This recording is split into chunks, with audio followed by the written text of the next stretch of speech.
Tolotra ny arahaba ho an'ny isam-baravarana toko. Maina ny andro amin'ny ankapobeny atoato saika manerana ny Madagasikara ary ny mandrafitra ny toetry ny andro izay ny tsioka avy atsimo atsinanana ary tsy maro toerana izany any amin'ny faritra sasany.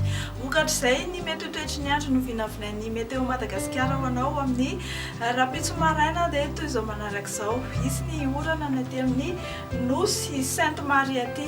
Andrahoana kosa ny andro ny morontsiraka amin'ny faritany Mahajanga Ibalika be ny masoandro ny faritany Fianarantsoa sy Toliara ary Fandimby eo ny rahona sy ny masoandro ny any amin'ny faritra sisa.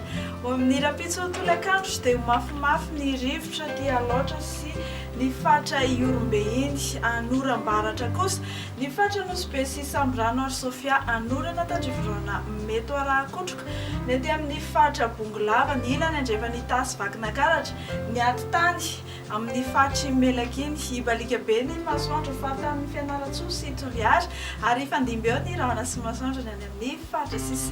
Tsy dia misy fihetsehany firy ny maripana no tombatombanana ao amin'ny rapitso. Ho amin'ny maraina zao arak'izao hitantsika amin'ny sary zao mangamanga be 4 degré celsius no maripana no tombatombanana ho ambany indrindra ho anareo any Vakinakaratra sy ny faritany Fianarantsoa any.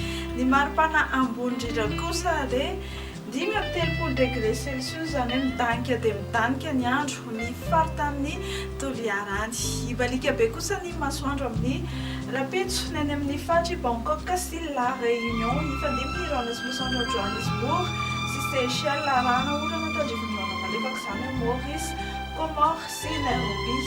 Isy ny zavintany vao maraina faritra Paris sy Milan. Dia izay ary tompoko ny meteo antsika amin'ny fiteny malagasy mametraka ny mandra-pitava vetivety ary.